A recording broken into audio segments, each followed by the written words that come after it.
English. Lots of English gone into Malay.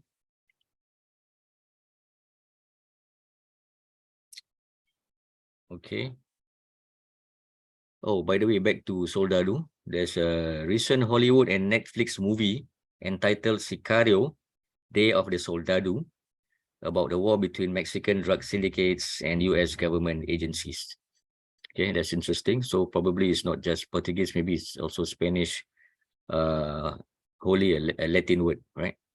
Okay, back to English. Lots of English words because interaction between Malays and English started in early 19th century. I can remember, I can only remember Raffles stepping foot on Singapore in 1819, right? Okay, the list of red words on the left, those are the words which are spelled exactly in the same way in Malay as well as in English, okay? Astronaut, apron, hospital, jet, menu, pen, pin, radio, tomato, van, yo-yo. I think I missed a few more words. One of them is dinosaur.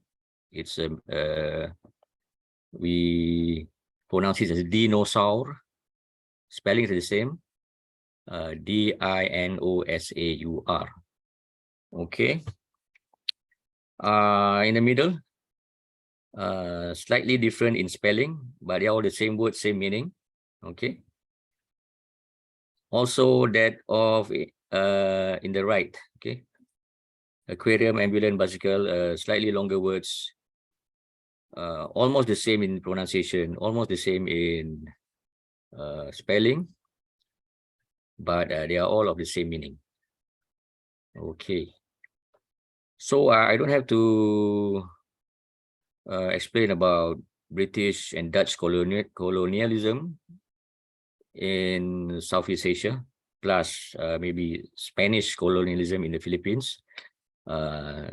We Singaporeans are very familiar with British colonization, and Stanford Raffles is the most famous figure in that history. Okay, so here with the link is a contribution by National Library Board. NLB has this web page, the first English and Malay dictionary. Okay, written by Thomas Bowry in 1701. Okay, he's not even a linguist, he's a swashbuckling British trader, but he did a great job in producing this dictionary. It's quite thick, as you can see in the picture.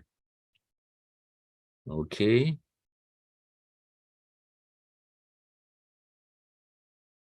This is a book I wrote. They are both the same books. On the left is the more recent publication. Okay, you can get this book, more information of them on them through the link. Okay. Exploring Malay. Why? Because there's a big topic in it that is words from the West, which essentially lists a long list of cognates from English and Western languages into Malay. This is an example of the list, just half of a page. Okay, there are words such as industry, infantry, sensitive, insomnia. Okay, lots of English words has gone into the Malay word, slightly different in spelling. There's a formula from Dewan Bahasa dan Pustaka how to spell English loan words in Malay.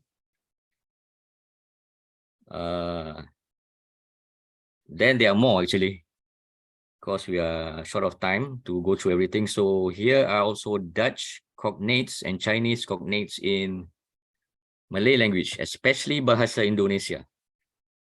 Okay. Bahasa Indonesia for me is just Bahasa Melayu, Indonesian version, where Bahasa Malaysia is Bahasa Melayu of Malaysian version, and Bahasa Melayu of Southern Thai, Singapore, and Brunei would be slightly closer towards Bahasa Malaysia. Okay, and don't forget number 3 over there, Malay words. There are also Malay words that have gone into the English vocabulary. So you guys can check out these web pages I've listed here, and there are more out there to to check also.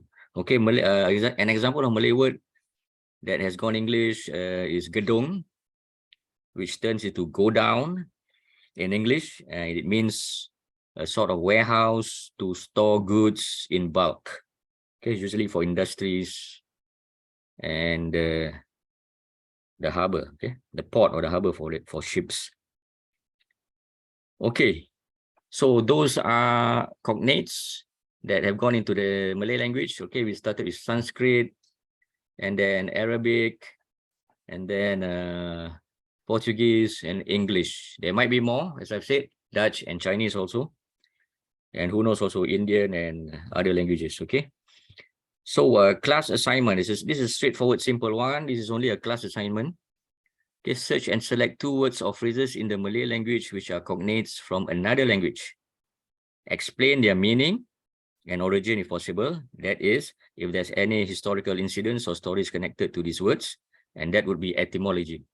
Okay, list your sources. And about sources of information, you should notice by now when I do this presentation. Okay, this I have to explain. If you notice this presentation of mine, wiki dominates. A lot of things from wiki. Okay, Wikipedia, wiki notes, wiki this, wiki that. So what I'm suggesting is let's start with the bottom and guess what available in the easiest way by just a click of a button and what's very available. Okay, although very few lecturers and academics out there that thinks wiki is okay, most do not.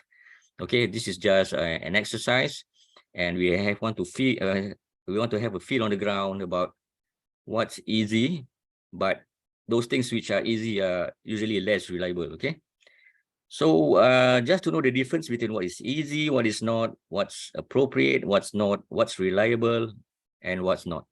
So we start from the bottom, right? So you can see at the bottom, there's Wikipedia, websites, magazines, newspapers, news websites, and anecdotal things, stuff that people tell you, stuff that friends and families tell you. Okay, so you go to the second level. The number 2, published books for general reading. They are reputable and credible publishers. That is slightly more reliable. And of course, for you as an undergrad, and even more so as a postgrad, then there's the level 3, which is the most important of all that you should work towards. That is academic journals which are peer-reviewed with APA or AMA quotes and bibliography format. Okay, all this could be found in repositories such as JSTOR or something equivalent. All right. So why this important? Reliability. Okay, and also, okay, first of all, you know that plagiarism is a serious offense in the academic world and everywhere for that matter.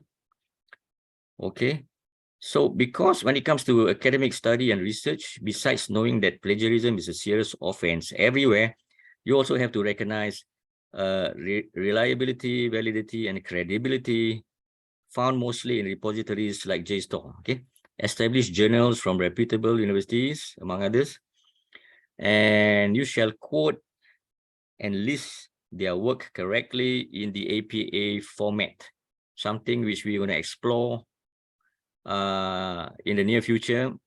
And things have been made easy for you these days because there are free websites out there that help you to piece together your bibliography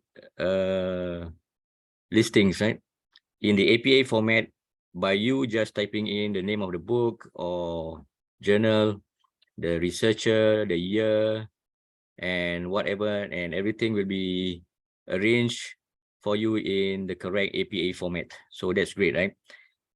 So please for the next class and for discussion, please do this. I would like to have please check between one another.